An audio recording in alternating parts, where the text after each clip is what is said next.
नमस्कार। आज की बात में आपका स्वागत है। आज की बड़ी खबर तो यह है कि आज राहुल गांधी की लोकसभा की मेंबरशिप खत्म हो गई। आज Rahul Gandhi farmer member of parliament हो गए। लोकसभा सेक्रेटरीट ने औपचारिक रूप से इसका नोटिफिकेशन भी जारी कर दिया। जिस वक्त नोटिफिकेशन आया, राहुल गांधी पार्लियामेंट में मौजूद थे। नोटिफिकेशन की कॉपी राहुल को भी भेजी गई। जैसे ही खबर आई, थोड़ी देर बाद राहुल पार्लियामेंट से निकले और अपने घर चले गए और कांग्रेस के सारे नेता पार्लियामेंट से निकलकर सड़क पर आ गए। सब ने राहुल गांधी की मेंबरशिप जाने को लोकतंत्र की हत्या का सबूत बताया। अब कांग्रेस ने ऐलान किया कि यह लड़ाई कोर्ट में भी लड़ी जाएगी और जनता के बीच भी। कांग्रेस सोमवार से देशव्यापी आंदोलन शुरू करेगी। लेकिन बीजेपी के नेताओं का कहना है कि राहुल ने पूरी मोदी जाति को चोर कहा। केस चला और सबूतों के आधार पर राहुल को सजा कोर्ट ने दी। कानून के मुताबिक लोकसभा से उनकी मेंबरशिप ऑटोमेटिकली चली गई। इसमें सरकार का कोई रोल नहीं है। बीजेपी के नेताओं ने दावा किया कि कांग्रेस सिर्फ सियासी ड्रामा कर रही है, एक परिवार को बचाने के चक्कर में लोकतंत्र को बदनाम कर रही है। लेकिन बड़ी बात है कि जो विरोधी दल अब तक कांग्रेस से दूरी बनाकर चल रहे थे, वो भी आज राहुल के सपोर्ट में खड़े हो गए। ममता बनर्जी और अरविंद केजरीवाल दोनों ने कहा कि यह मामला सिर्फ राहुल का नहीं है। अगर इस वक्त नहीं बोले तो देश में लोकतंत्र खत्म हो जाएगा। इसलिए इस वक्त विपक्ष को एक सुर में बीजेपी के खिलाफ बोलना जरूरी है। राहुल गांधी ने ट्विटर पर सिर्फ एक लाइन लिखी, कहा, मैं भारत की आवाज के लिए लड़ रहा हूं, मैं हर कीमत चुकाने को तैयार हूं। लेकिन बीजेपी ने इसे एक बड़ा पॉलिटिकल ट्विस्ट दे दिया। बीजेपी ने पिछड़ी जाति के नेताओं की फौज मैदान में उतार दी। पार्टी के अध्यक्ष जेपी नड्डा ने कहा कि कांग्रेस पिछड़े वर्ग को अपना दुश्मन मानती है। राहुल का भाषण इसका सबूत है। अब देश भर में पिछड़े वर्ग के लोग राहुल से जवाब मांगेंगे। मामला लीगल है, लेकिन अब लड़ाई सियासी पिच पर होगी। सवाल बहुत सारे हैं। कानूनी सवाल यह कि अगर राहुल की सजा पर कोर्ट से स्टे मिल जाता है तो क्या उनकी लोकसभा की मेंबरशिप बहाल हो पाएगी? अगर हायर कोर्ट सजा को स्टे नहीं करता लेकिन राहुल की अपील सुनने को तैयार होता है तो क्या राहुल 2024 का चुनाव भी नहीं लड़ पाएंगे? सियासी सवाल है, क्या पिछले 2 दिनों के एक्शन से राहुल गांधी पूरे विपक्ष के नेता बन पाएंगे? क्या कोर्ट का फैसला विरोधी दलों को एकजुट करने का हथियार बन जाएगा? इन सारे सवालों के जवाब आज मैं आपको दूंगा आज की बात में। लेकिन सबसे पहले यह बता देता हूं कि उस नोटिफिकेशन में क्या लिखा है जिसको लेकर आज पूरे देश की राजनीति गर्म हो गई। कांग्रेस के नेताओं ने, वकीलों ने तो कल ही कह दिया था कि मौजूदा कानून के मुताबिक राहुल गांधी की लोकसभा की मेंबरशिप जाएगी। आज यही हुआ। लोकसभा सचिवालय की तरफ से जो नोटिफिकेशन जारी हुआ उसमें कहा गया कि सूरत के चीफ जुडिशियल मजिस्ट्रेट की कोर्ट से दोषी पाए जाने के बाद केरल की वायनाड संसदीय सीट से सांसद श्री राहुल गांधी की सदस्यता, उनके दोषी पाए जाने की तिथि 23 मार्च 2023 से रद्द की जाती है।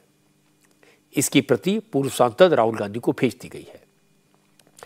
यह नोटिफिकेशन जारी होते ही कांग्रेस के नेताओं ने प्रोटेस्ट शुरू किया।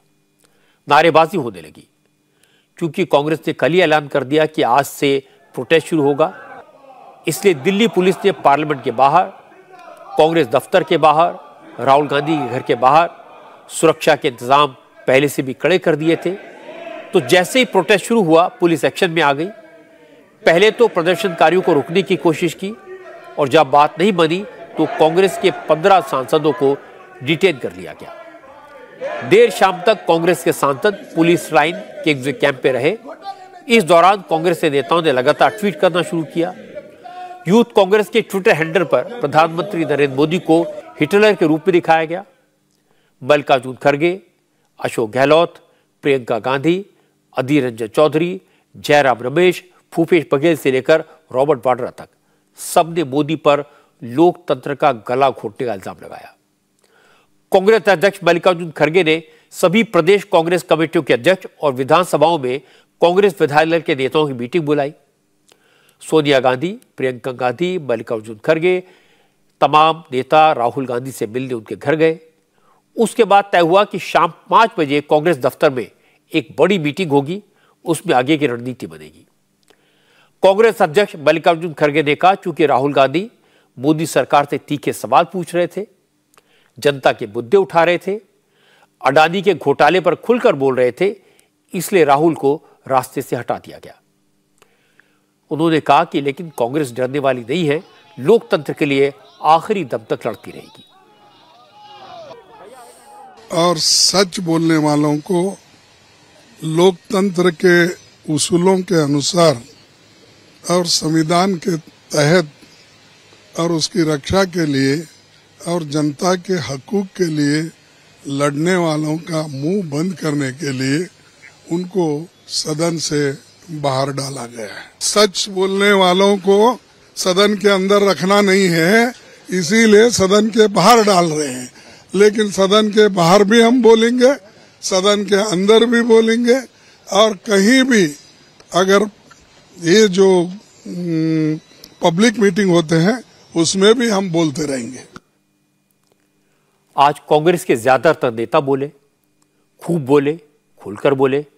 उनकी बात मैं आपको सुनवाऊंगा, लेकिन अब से थोड़ी देर पहले प्रियंका गांधी ने भी बयान दिया है। प्रियंका गांधी आज दिन भर ट्विटर पर खूब एक्टिव रही।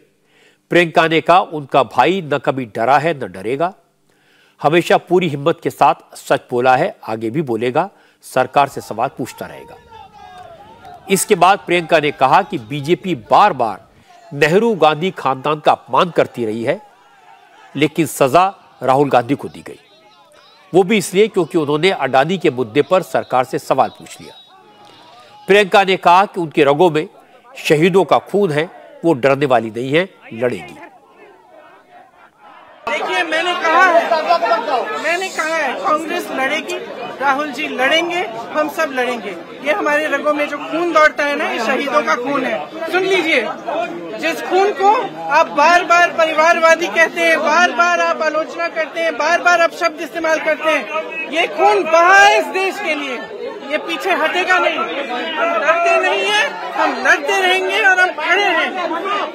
ये कुछ भी करना चाहे करें, कोई बात नहीं, करने दीजिए। आप पीछे हो जाओ ना। चाहे भाजपा के स्पोर्ट्स पर्सन हो, चाहे मंत्री हो, चाहे उनके सांसद हो, चाहे प्रधानमंत्री खुद, सुबह से शाम तक वो मेरे परिवार के बारे में, राहुल जी के बारे में, मेरे पिताजी के बारे में, मेरी माताजी के बारे में, इंदिरा जी के बारे में और पंडित जी नेहरू जी के बारे में कुछ न कुछ आलोचना करते रहते हैं, कुछ न कुछ अपशब्द इस्तेमाल करते हैं। ये सिलसिला पुराना है, सब पूरा देश जानता है, पूरा देश देखता है, ठीक है। उनके खिलाफ किसी जज ने किसी 2 साल का सेंटेंस नहीं दिया, उनको डिस्क्वालीफाई नहीं किया। और मेरे भाई ने क्या किया? अडानी का मुद्दा उठाया। मेरे भाई ने अडानी का मुद्दा उठाया, सवाल पूछे संसद में, इसीलिए ये सब हुआ है। जो केस, जिस केस का स्टे कंप्लेनेंट ने खुद मांगा था, 1 साल से स्टे था, अडानी पे जो भाषण दिया मेरे भाई ने, उसके बाद अचानक उस कंप्लेनेंट ने उस केस को जिंदा क्यों किया? ये सरकार अडानी पे जवाब देना नहीं चाहती, डरती है इन सवालों से, इसीलिए ये पूरी प्लानिंग के तहत किया गया है ताकि राहुल जी संसद से निकल जाए। आज दिग्विजय सिंह दिन में कई बार बोले। दिग्विजय ने कहा, उनको पहले से पता था ये होगा, इसलिए इसमें हैरानी की बात नहीं है। दिग्विजय सिंह ने कहा कि मोदी राहुल गांधी से डरते हैं, लेकिन राहुल की मेंबरशिप जाने से कुछ नहीं होगा। कांग्रेस अडानी के सवाल पर जेपीसी गठित करवा कर रहेगी, यह आंदोलन अब और तेज होगा। मालूम था हमको मोदी जी डरते क्यों हैं। हमको तो मालूम था कि मोदी जी राहुल जी की भाषणों को बर्दाश्त नहीं कर पाएंगे। अगर उनका मन साफ होता, अगर हिंडनबर्ग रिपोर्ट में और मोदी और अडानी जी के कोई घपले नहीं होते, तो क्या कोई प्रधानमंत्री अपने इस बात से कभी चर्चा करने से हटता? क्या राजीव गांधी जी पर बोफर्स का आरोप नहीं लगा था? वो बेदाग निकले, और बेदाग निकलने के साथ साथ उन्होंने साहस भरा कहा कि कहां जेपीसी करिए। अरे 7 बार जेपीसी हो चुकी है लोकसभा में, क्यों डरते हैं? इतना बड़ा फ्रॉड, इतना बड़ा प्रधानमंत्री जी के निर्देशन में जो कुछ हुआ है उसकी जांच होना चाहिए। कितनों को जेल भेजोगे? हम सब जाने तैयार हैं। दिग्विजय सिंह को जवाब दिया मध्य प्रदेश के मुख्यमंत्री शिवराज सिंह चौहान ने। शिवराज ने एक चौपाई सुनाई, कहा कांग्रेस से लोग बेकार में हाय तौबा मचा रहे हैं, जो जैसा करेगा वैसा भरेगा। राहुल गांधी ने जो गुनाह किया उसकी सजा उन्हें मिली, इसमें न कोई राजनीति है न कोई विद्वेष। कर्म प्रधान विश्व करी राखा, जो जस कीन सो तस फल चाखा। जो जैसा करता है उसको वैसा परिणाम भोगना पड़ता है। राहुल गांधी ने जो किया उसका परिणाम भोगता। लेकिन कांग्रेस के नेताओं ने बार बार कहा कि मोदी डर गए हैं, इसलिए राहुल गांधी को डराने की कोशिश हो रही है। राजस्थान के चीफ मिनिस्टर अशोक गहलोत ने कहा कि अब तो किसी को कोई कंफ्यूजन नहीं रह गया है कि देश में लोकतंत्र खत्म हो चुका है। गहलोत ने कहा इसी तरह का एक्शन इंदिरा गांधी के साथ हुआ था, लेकिन अगले चुनाव में जनता ने इंदिरा को सिर माथे पर बैठाया। यही राहुल गांधी के साथ होगा। बीजेपी की साजिश जनता की अदालत में नहीं चलेगी। सरकारी मंशा ठीक नहीं है, ये तानाशाही प्रवृत्ति है। जब से भारत जोड़ो यात्रा हुई है कामयाबी के साथ में, तब से ही सरकार घबराई हुई है। कोई बहाना करके ये प्रयास किया जा रहा है कि पार्लियामेंट के अंदर कांग्रेस वाले और विपक्ष वाले बोल नहीं पाए। राहुल गांधी के ऊपर जो आदमी देशभक्त है, जिसके पूरे खानदान ने आजादी जंग में हिस्सा लिया हो, उस व्यक्ति को आपने जिस प्रकार से ब्लॉक किया पार्लियामेंट में बोलने से, अब ब्लॉक किया आपने पार्लियामेंट में आने से भी, तो आप सोच सकते हो कि ये इनकी भारी पड़ेगी।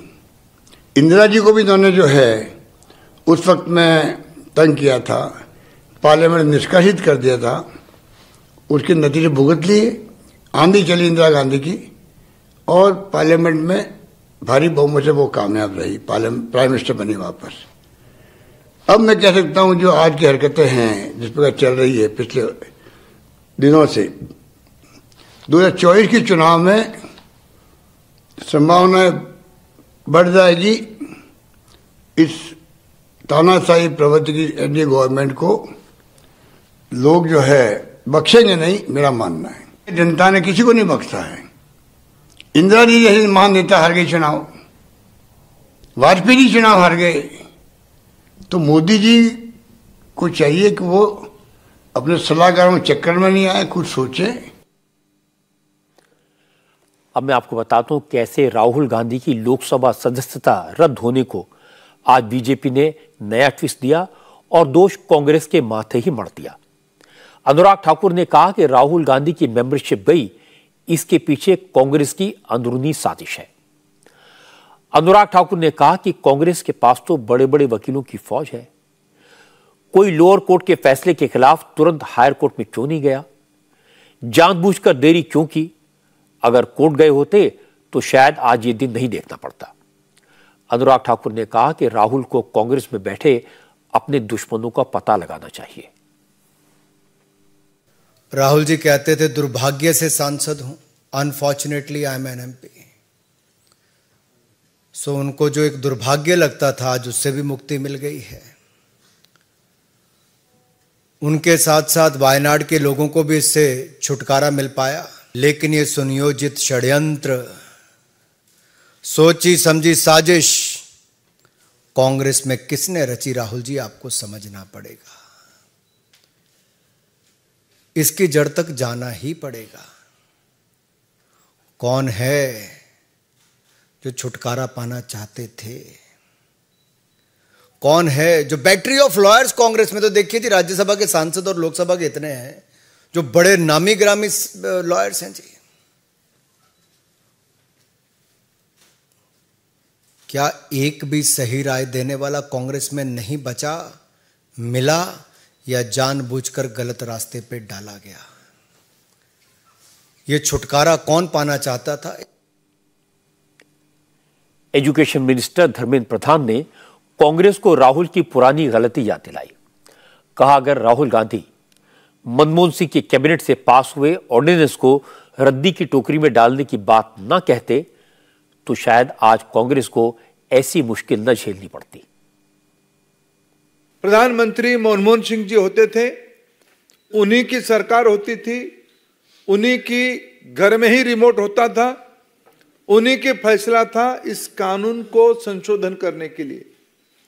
सजा होने के उपरांत कब सदस्यता जाएगी?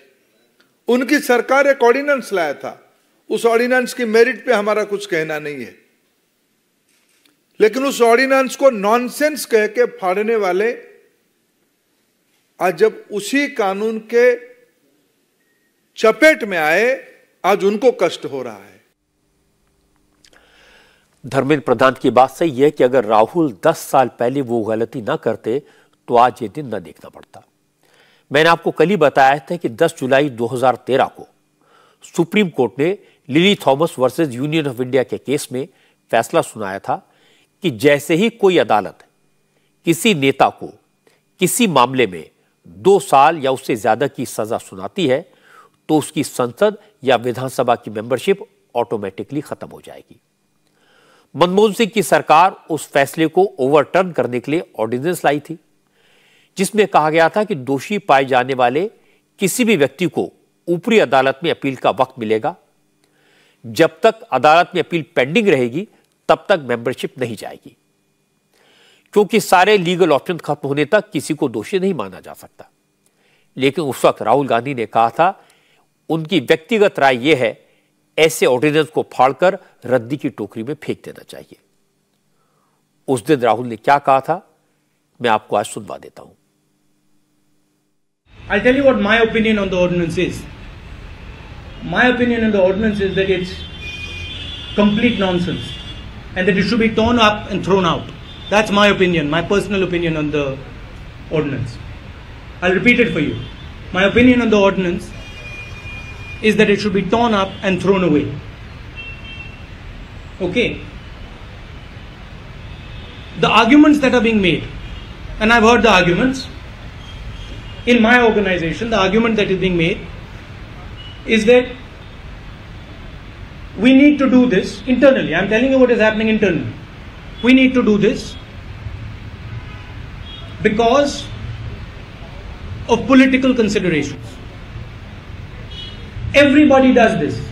The Congress party does this, the BJP does this, the Janata Dal does this, the Samajwadi does this, everybody does this. And there's a time to stop this nonsense. And I really feel that it's about time that political parties, mine and all others, stop making these type of compromises. उसमें Rahul Gandhi mister clean बनकर निकलना चाहते थे। खैर, पहले क्या हुआ, किसने क्या कहा, किसने क्या किया, अब इससे आज की स्थिति पर कोई फर्क नहीं पड़ेगा। ना राहुल को उस वक्त ये पता था कि 10 साल बाद वो इसी तरह के केस में फंसेंगे और नप जाएंगे, और ना ही कांग्रेस के नेता उस वक्त जानते थे कि राहुल की बात मानना पूरी पार्टी को भारी पड़ जाएगा। लेकिन ये बात सही है, अगर राहुल ने उस वक्त इस तरह की बातें ना कही होती, मनमोहन सिंह की सरकार ने ऑर्डिनेंस वापस ना लिया होता, तो आज राहुल की मेंबरशिप न जाती, क्योंकि लोकसभा के स्पीकर ने सुप्रीम कोर्ट के फैसले को आधार बनाकर ही राहुल की मेंबरशिप खत्म करने का फैसला किया। यह सही है कि राहुल गांधी इसका पहला शिकार नहीं है। उनसे पहले 10 नेताओं की मेंबरशिप इसी तरह से जा चुकी है। वो भी सांसद थे और वो विधायक थे। इनमें लालू यादव के अलावा समाजवादी पार्टी के आजम खान, अब्दुल्ला आजम और बीजेपी के विधायक अशोक चंदेल, कुलदीप सेंगर, विक्रम सैनी और लक्षद्वीप के एनसीपी के सांसद मोहम्मद फैजल की मेंबरशिप इसी तरह जा चुकी है। राहुल गांधी के लिए अब मोहम्मद फैजल का केस एक उम्मीद है, क्योंकि लक्षद्वीप की सीट पर चुनाव आयोग ने बाई इलेक्शन कराने का ऐलान कर दिया था, लेकिन चूंकि अदालत ने उनकी सजा को स्टे कर दिया, इसलिए हाईकोर्ट ने चुनाव आयोग को लक्षद्वीप में बाई इलेक्शन कराने पर रोक लगा दी। राहुल के मामले में भी कांग्रेस हायर कोर्ट में अपील करेगी, लोअर कोर्ट के फैसले को स्टे कराने को कहेगी। इसके बाद चुनाव आयोग को वायनाड में बाई इलेक्शन कराने से रोकने को कहेगी। लेकिन बीजेपी को इस कानूनी लड़ाई से ज्यादा मतलब नहीं है। बीजेपी ये जंग सियासी मैदान में लड़ रही है और इसका आगाज आज दिखाई दिया। बीजेपी ने राहुल के बयान को कांग्रेस की पिछड़ा वर्ग विरोधी मानसिकता बताया। सबसे पहले बीजेपी अध्यक्ष जेपी नड्डा ने लाइन सेट की। नड्डा ने ट्विटर पर लिखा कि राहुल गांधी का अहंकार बहुत बड़ा है। अपने पॉलिटिकल फायदे के लिए उन्होंने ओबीसी समाज का अपमान किया, उन्हें चोर कहा। कोर्ट के कहने पर भी उन्होंने माफी नहीं मांगी। नड्डा ने कहा कि ओबीसी समाज राहुल से लोकतांत्रिक तरीके से इसका बदला लेगा।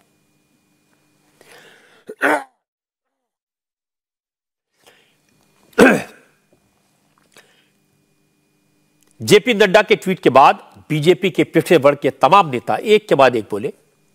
मोदी सरकार में मंत्री भूपेन्द्र यादव ने कहा राहुल की मानसिकता ओबीसी विरोधी है। समाज के सरनेम को जो सरनेम लगा करके ओबीसी समाज अपने सामाजिक पहचान को रखते हो, उसको अपशब्द कहना, उसको अपमानित करना, क्या ये किसी राष्ट्रीय नेता का कार्य है? और कोर्ट द्वारा भी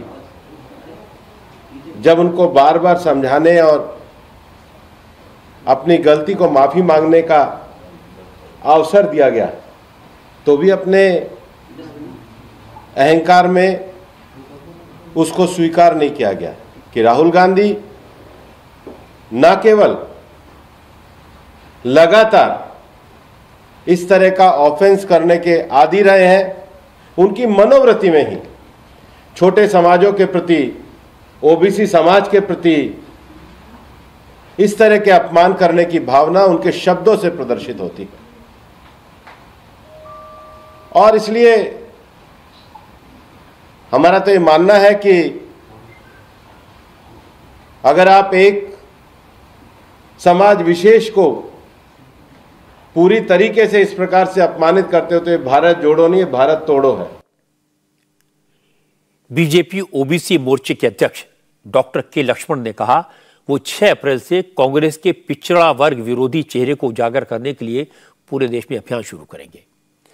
बीजेपी ओबीसी मोर्चे के मेंबर पिछड़े समाज के लोगों के घर जाकर राहुल के बयान के बारे में लोगों को बताएंगे। जो समाज जो पूरा देश भर में जो नाराज है, जरूर ओबीसी समाज आज कांग्रेस पार्टी से, राहुल गांधी से माफ़ी मांगना चाहती है और ओबीसी मोर्चा राष्ट्रीय अध्यक्ष के नाते जरूर ये मुद्दे को लोगों के बीच में ले जाएंगे।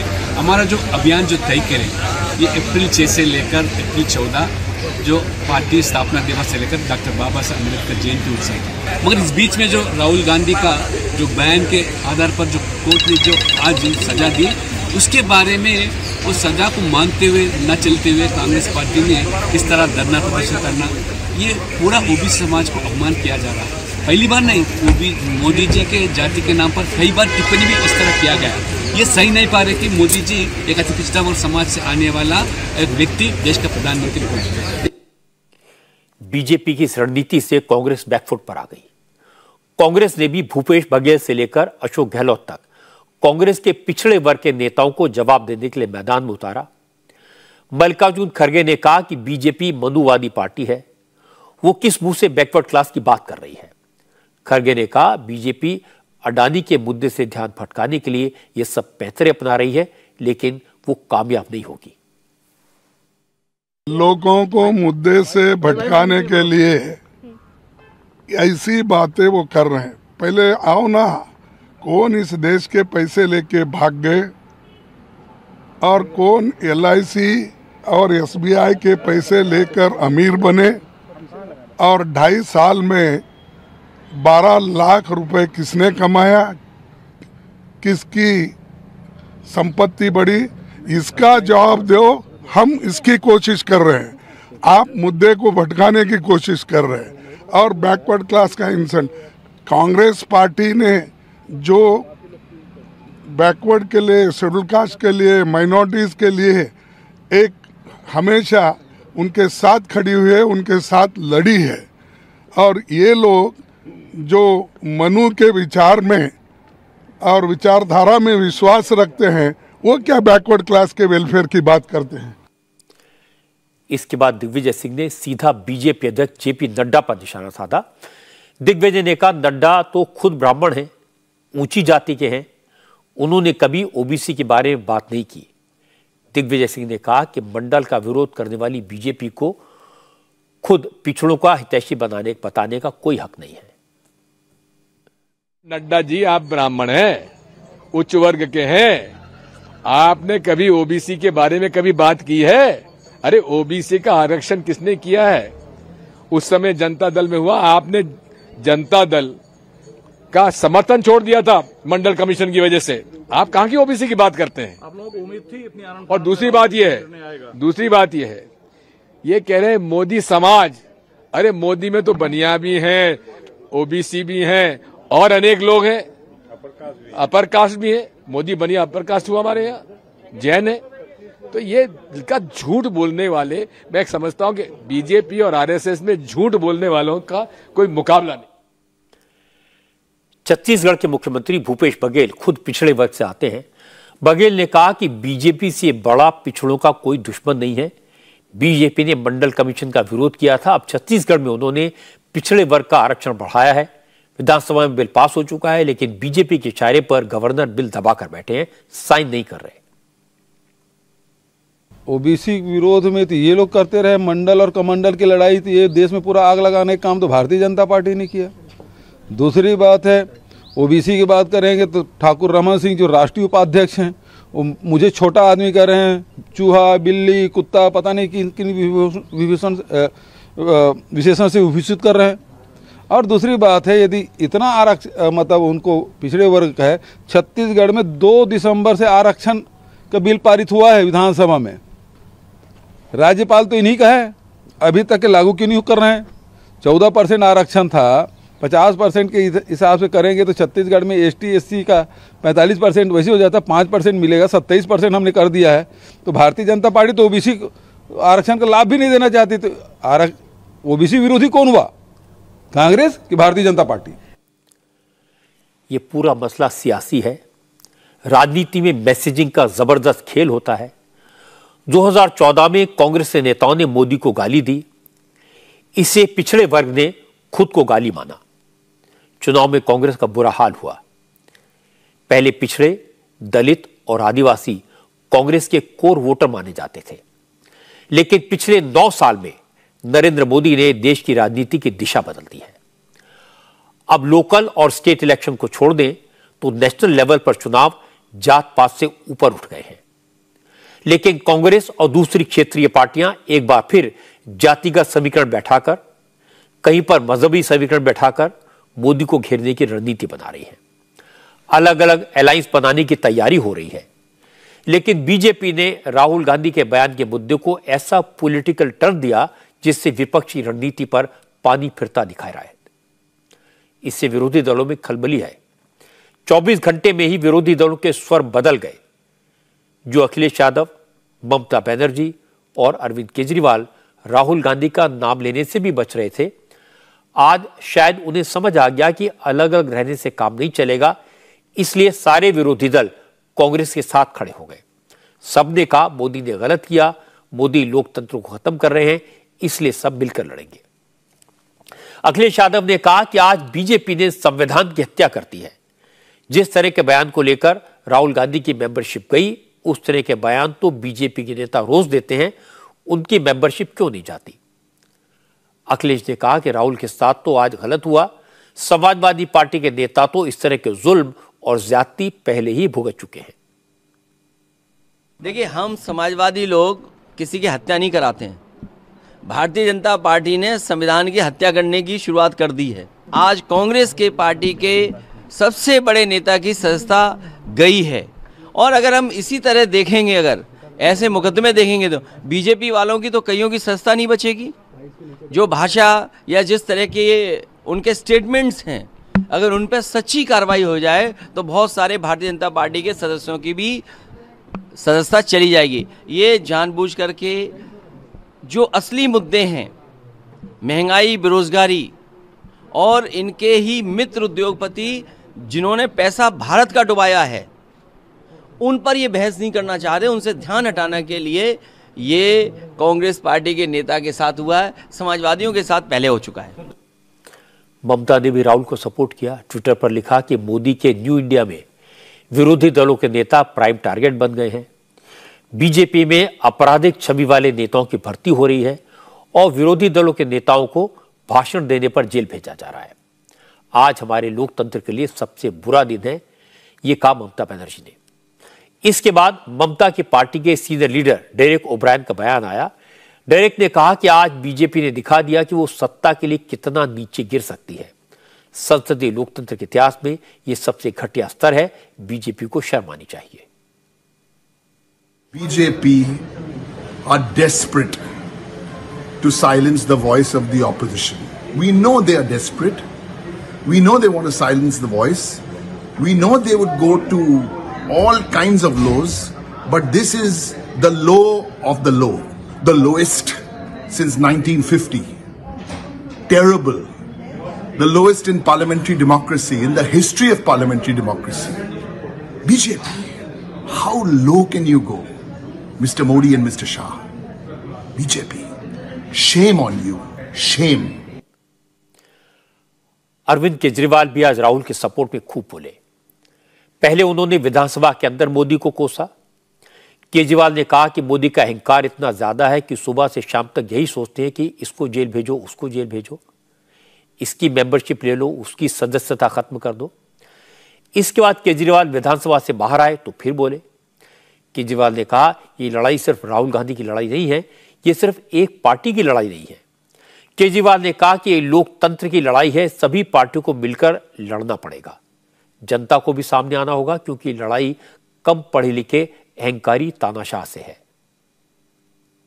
अब लोगों को सामने आना पड़ेगा, लोगों को सामने आके इसके खिलाफ लड़ाई लड़नी पड़ेगी।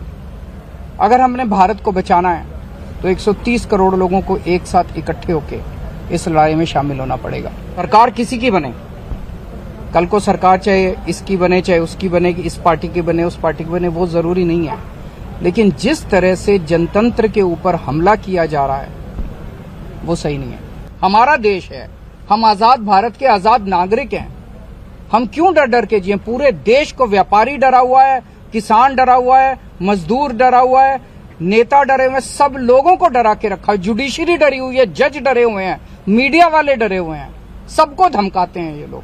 सबको ईडी और सीबीआई और इनकम टैक्स की धमकी देते हैं लोग। हमारे आपस के रिश्ते इंपॉर्टेंट नहीं है, इस टाइम देश को बचाना इंपॉर्टेंट है।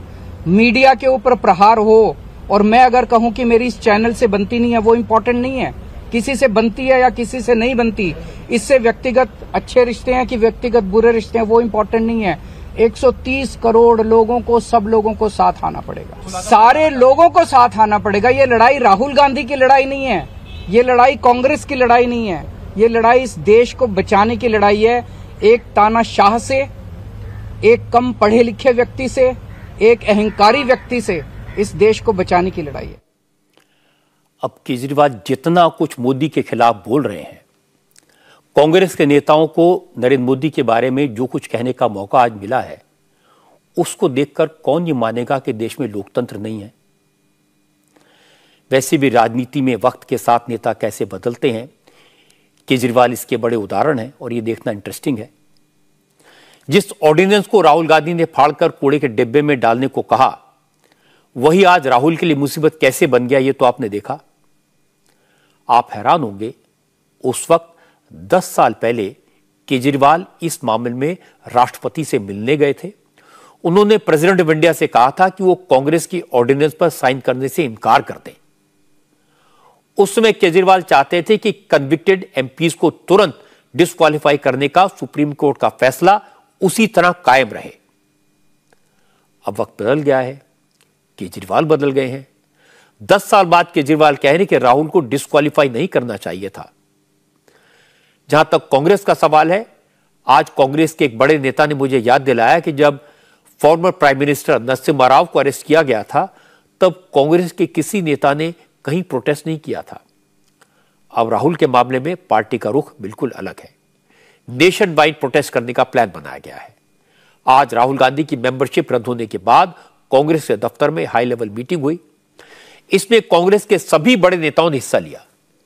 इस मीटिंग में प्रियंका गांधी ने कहा कि कांग्रेस को इस मामले में डिफेंसिव पर जाने की जरूरत नहीं है, एग्रेसिव रुख अपनाना हो जाइए। मोदी सरकार को हेड ऑन लेना चाहिए। इसके बाद कांग्रेस के सांसद रवनीत सिंह बिट्टू ने सुझाव दिया कि राहुल के सपोर्ट में कांग्रेस के सारे सांसदों को इस्तीफा दे देना चाहिए। लेकिन आश्चर्य की बात यह है कि कांग्रेस के किसी नेता ने इस बात को सपोर्ट नहीं किया। कोई नेता इस्तीफा देने के लिए तैयार नहीं हुआ। आखिर में यह तय हुआ कि अब कांग्रेस जिला स्तर पर, स्टेट और नेशनल लेवल पर सरकार के खिलाफ लोकतंत्र बचाओ अभियान चलाएगी। हालांकि कांग्रेस के नेताओं ने दिल्ली, मुंबई, पटना, चेन्नई, भोपाल, लखनऊ, चंडीगढ़, कोलकाता, बेंगलुरु, जयपुर समेत तमाम शहरों में आज से ही प्रोटेस्ट शुरू कर दिए। लेकिन जयराम रमेश ने कहा कि आज रात में कांग्रेस के नेताओं की मीटिंग होगी, जिसमें आंदोलन की रूपरेखा तैयार होगी, कमेटी बनेगी। वो कमेटी हर राज्य में नेताओं की जिम्मेदारी तय करेगी और सोमवार से देश भर में कांग्रेस का प्रदर्शन शुरू हो जाएगा। कांग्रेस के नेता भी समझ रहे हैं कि सियासी लड़ाई तो सड़कों पर लड़ी जाएगी, लेकिन असली लड़ाई तो कोर्ट में होनी है। इसलिए फिलहाल कांग्रेस के बड़े बड़े वकील केस की फाइल तैयार करने में लग गए हैं, क्योंकि अगर कोर्ट से राहत न मिली, लोअर कोर्ट का ऑर्डर स्टे ना हुआ, तो अभी तो सिर्फ लोकसभा की मेंबरशिप गई है। बाद में राहुल 2024 और 2029 में लोकसभा इलेक्शन भी नहीं लड़ पाएंगे। इसलिए अब कांग्रेस के वकील लोअर कोर्ट के 168 पेज के जजमेंट के हर नुक्ते पर नजर गड़ाए हुए हैं। आज सुप्रीम कोर्ट के लॉयर और कांग्रेस के नेता अभिषेक मनु सिंघवी ने कहा कि जिस मैजिस्ट्रेट ने राहुल के खिलाफ फैसला सुनाया, उन्होंने इस बात की जांच ही नहीं की कि यह मामला उनके जुरिसडिक्शन में है या नहीं। फिर राहुल गांधी के खिलाफ केस करने वाले बीजेपी नेता ने खुद ही अपने मुकदमे पर हाई कोर्ट से स्टे ले लिया था। लेकिन जैसे ही फरवरी में राहुल गांधी ने अडानी के खिलाफ स्पीच दी, उसके तुरंत बाद पिटिशनर्स ने अपने स्टे के खिलाफ अपील की और उसे हटवा लिया और 1 महीने से भी कम वक्त में अदालत ने फैसला सुना दिया। अभिषेक मनु सिंघवी ने कहा कि यह सब इत्तेफाक नहीं है, यह मामला कानूनी से ज्यादा सियासी है। उन्हें पूरी उम्मीद है कि हायर कोर्ट से रिलीफ मिलेगा। दोस्तों, आज जो मुद्दे आपके समक्ष हैं, उनके 2 व्यापक आयाम हैं। एक राजनीतिक है, एक कानूनी है। जानबूझकर, बार बार सोच समझकर, एक सूझे बूझे तरीके से इस सरकार ने हर गणतांत्रिक संस्था को खत्म करने का प्रयत्न किया है। जब मार्च 2022 यानी पिछले वर्ष वो दूसरी याचिका बार बार उनको बुलाकर तंग करने की प्रक्रिया पे मैजिस्ट्रेट वो खारिज कर देता है, तो याचक कंप्लेनेंट हाईकोर्ट जाता है और अपनी कंप्लेंट का खुद एक स्टे ले लेता है। अपनी कंप्लेंट का खुद स्टे कि ये आगे नहीं चलेगी। 1 साल तक वो पड़ी हुई है, 11 महीने से उसका कुछ नहीं करता है, सब कुछ ठीक है उसके लिए। अचानक वो वापस जाके फरवरी इस वर्ष फरवरी में यानी पिछले महीने हाईकोर्ट को कहता है कि साहब अब काफ़ी एविडेंस आ गई है, अब मैं अपनी खुद का स्टे को वापस लेना चाहता हूं, स्टे को आप निरस्त कर दीजिए, यानी स्टे को स्टे कर दीजिए, स्टे को हटा दीजिए। हाईकोर्ट करता है और वापस जाके मैजिस्ट्रेट जो अभी तक बदल गया है, एक नया निर्णय आ जाता है जो अभी कल आया। ऐसी चीज़ जो कानून में गलत है, हम आश्वस्त हैं कि उसका सही रूप से अवलोकन किया जाएगा बड़ी अपील वाली अदालतों द्वारा और हमें कन्विक्शन का स्टे जल्द से जल्द मिलेगा। राहुल गांधी की पार्लियामेंट की मेंबरशिप खत्म करने का मामला ऐसा है कि दोनों तरफ से छोटी सी बात को बड़ा फसाना बना दिया गया। मोटे तौर पर देखें तो राहुल ने पब्लिक मीटिंग में देश के हर उस व्यक्ति को चोर कहा जिसका सरनेम मोदी है, पूरे मोदी समाज को चोर कह दिया। इसे पॉलिटिकल स्टेटमेंट मानकर इग्नोर किया जा सकता था, लेकिन अगर कोई इस मामले में कोर्ट चला गया तो राहुल गांधी भी इसमें से आसानी से निकल सकते थे। अगर वो कोर्ट में कह देते उनका इरादा पूरे मोदी समाज को आहत करने का नहीं था, किसी को चोट पहुंची तो उन्हें खेद है, कोई भी कोर्ट आराम से इस मामले को वहीं खत्म कर देता। ऐसा कई बार होता है, लेकिन राहुल गांधी अड़ गए, माफी नहीं मांगूंगा, ये उनकी फितरत है। हालांकि मैं मानता हूं कि किसी समाज से माफी मांगने से कोई छोटा नहीं होता। अब कोर्ट का फैसला आ गया, 2 साल की सजा हो गई, तो कानून के मुताबिक राहुल की मेंबरशिप खत्म होना लाजमी था। पर सरकारी पक्ष की तरफ से इतनी जल्दबाजी दिखाने की क्या जरूरत थी? 2-4 दिन इंतजार कर लेते, कोई फर्क नहीं पड़ता। कांग्रेस को इसे इतना बड़ा इशू बनाने का मौका नहीं मिलता। वो कोर्ट से सजा के खिलाफ ऑर्डर ले आते। डेफेमेशन केसेस में आमतौर पर ऐसा होता रहता है। लेकिन दूसरी तरफ देखें तो बीजेपी की बात भी सही है कि सूरत की कोर्ट का फैसला आने के बाद राहुल गांधी, उनके वकील तुरंत कोर्ट में क्यों नहीं गए? पवन खेड़ा के केस में कुछ ही घंटों में कांग्रेस के वकील सुप्रीम कोर्ट पहुंच गए थे। उनको राहत भी मिल गई थी। तो क्या इसका मतलब यह लगाएं कि कांग्रेस ने जानबूझकर इस मामले को बड़ा बनने दिया? क्या कांग्रेस को मोदी सरकार के खिलाफ एक और इशू की तलाश थी जिसके आधार पर सभी विरोधी दलों को इकट्ठा किया जा सके? आग दोनों तरफ से बराबर लगी है। बातें बड़ी बड़ी हो रही हैं। बीजेपी का दावा है कि राहुल ने ओबीसी समाज का अपमान किया। कांग्रेस का कहना है कि बीजेपी राहुल की भारत जोड़ो यात्रा से घबरा गई। अडानी के सवाल पर शोर मचाने से घबरा गई। असल में दोनों पार्टियां जानती हैं इन बातों का राहुल के केस और राहुल के मेंबरशिप जाने से कोई लेना देना नहीं है। पर मामला राजनीतिक है। बात निकलेगी तो दूर तलक जाएगी और छोटी सी बात का फसाना तो बनेगा। अमृतपाल सिंह को लेकर अभी एक बड़ी खबर आई है। अमृतपाल के दिल्ली में होने के संकेत मिले हैं। कश्मीरी गेट बस स्टेशन के आसपास अमृतपाल सिंह की मौजूदगी के सुराग पुलिस को मिले हैं। पता ही चला कि उसने साधु का भेष बनाया हुआ है। दिल्ली पुलिस फुल अलर्ट में है और कश्मीरी गेट बस अड्डे के आसपास के सीसीटीवी फुटेज की जांच की जा रही है। अमृतपाल सिंह के खतरनाक इरादों को लेकर आज पुलिस को कई सबूत मिले। पुलिस ने दावा किया कि अमृतपाल सिंह और उसके साथी देश के खिलाफ हथियारबंद संघर्ष की तैयारी कर रहे थे। अमृतपाल बाकायदा फायरिंग रेंज बनाकर अपने सपोर्टर्स को हथियार चलाने की ट्रेनिंग दे रहा था। चल मामा। पता चला कि आर्म्स ट्रेनिंग में सेना से निकाले गए 2 फौजी वरिंदर सिंह और तलविंदर सिंह अमृतपाल की मदद कर रहे थे। पुलिस ने दोनों के आर्म्स लाइसेंस रद्द कर दिए हैं। पुलिस ने अमृतपाल सिंह के करीबी तेजिंदर सिंह उर्फ गोरखा बाबा के मोबाइल से हथियारों की ट्रेनिंग के अलावा और भी कई सनसनीखेज वीडियो बरामद की है। पुलिस के मुताबिक अमृतपाल सिंह देश को तोड़कर अलग खालिस्तान बनाने के आईएसआई के प्लान पर काम कर रहा था। उसने 2 फोर्स बनाई थी, एक एकेएफ यानी आनंदपुर खालसा फौज और दूसरी फोर्स थी एटीएफ यानी अमृतपाल टाइगर फोर्स। इस फोर्स में अमृतपाल के भरोसेमंद साथी होते थे। आईएसआई ने अमृतपाल सिंह को खालिस्तान का पूरा ब्लूप्रिंट देकर भारत भेजा था। पुलिस ने गोरखा बाबा के मोबाइल से जो तस्वीरें बरामद की हैं उनमें खालिस्तान का नेशनल एम्बलम है। खालिस्तान की अलग अलग रियासतों के झंडे हैं। खालिस्तान की करेंसी की तस्वीरें भी मिली हैं जिसमें आतंकवादी जर्नैल सिंह भिंडरांवाले की तस्वीर भी है। ये हैगा जी स्टेट एम्बलम जी, emblem of provinces of Khalistan. ते ਇਹਦੇ ਚ ਉਰਦੂ ਚ ਲਿਖਿਆ ਹੋਇਆ ਕਿ ਵੱਖਰੇ ਵੱਖਰੇ ਸਟੇਟ ਜੋ ਪ੍ਰੋਵਿੰਸਸ ਦਾ ਇਹਨਾਂ ਦਾ ਪਲਾਨ ਸੀਗਾ ਖਾਲਿਸਤਾਨ ਦਾ। ਇਹ ਹੈਗਾ ਸਿੱਖ ਰਿਆਸਤ ਕਪੂਰਥਲਾ ਦਾ ਝੰਡਾ, ਸਿੱਖ ਰਿਆਸਤ ਪਟਿਆਲਾ ਦਾ ਝੰਡਾ, ਦਿਸ ਇਜ਼ ਸਿੱਖ ਰਿਆਸਤ ਫਰੀਦਕੋਟ ਦਾ ਝੰਡਾ, ਸਿੱਖ ਰਿਆਸਤ ਜੀਂਦ ਦਾ ਝੰਡਾ, करेंसी बिल ऑफ $10 खालिस्तान। ये भी यदि फोटो सानू बरामद हुई है मोबाइल च। अब ये सारी बातें सुनकर इस बात में तो कोई शक नहीं है कि अमृतपाल सिंह आईएसआई के इशारे पर भारत को तोड़ने का ख्वाब लेकर दुबई से आया था और बिना वक्त गवाए उसने अपने प्लान पर काम करना शुरू कर दिया था। अमृतपाल सिंह यूके और कनाडा में बैठे खालिस्तानी समर्थकों का मोहरा है और ये सब लोग उसकी फंडिंग करते थे। लेकिन सवाल यह कि ये सारे काम कोई 2-4 दिन में तो हुए नहीं। अमृतपाल का नेटवर्क खड़ा होने में कई महीने लगे। वो कोई भी एक्टिविटी अंडरग्राउंड रहकर तो नहीं कर रहा था, तो फिर इंटेलिजेंस को वक्त रहते पता क्यों नहीं लगा? अगर पता लगा तो उसने पंजाब पुलिस को समय रहते अलर्ट क्यों नहीं किया?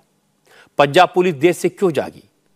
और सबसे बड़ी बात यह है कि अमृतपाल पुलिस की नजर बचाकर कभी हरियाणा में तो कभी दिल्ली में कैसे दिखाई दिया?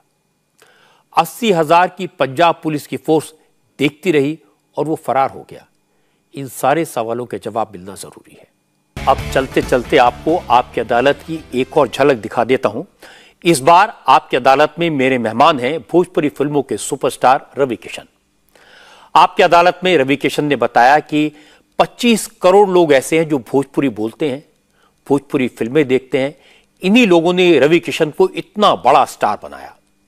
मैंने उनसे पूछा, सुपरस्टार बनने के बाद क्या एक संस्कारी पिता का बेटा अहंकारी हो गया था? क्या वो सुपरस्टार बनकर नखरे करने लगे थे? क्या वो दूध से नहाते थे? क्या वो गुलाब की पंखुड़ियों पर सोते थे? वो अपनी हर फिल्म में एक नई हीरोइन लेकर क्यों आते थे? रवि किशन ने हर सवाल का जवाब बेबाकी से दिया। उन्होंने लोगों की फरमाइश पर अपनी फिल्मों के डायलॉग भी सुनाए और फिर यह भी बताया कि वो बिग बॉस में क्यों गए। आपको इस जंजाल से बचाने के लिए आपकी पत्नी ने आपको बिग बॉस में भेज दिया कि 3-4 महीने बंद रहेगा तो ठीक हो जाएगा। अरे राम, आज तो नहीं बचेंगे। ये शो के बाद अब घर कैसे जाऊंगा? खैर, मेरी वाइफ वो चाहती थी कि ये 3-3, 4-4 शिफ्ट कर रहे हैं। थोड़ा सा एक तो पैसा आ गया था, थोड़ा गुरूर आ गया था मुझ में, थोड़ा घमंड आ गया था। शायद मुझे लगता है मैं ऐसा कोई टेढ़ा चलने लगा था।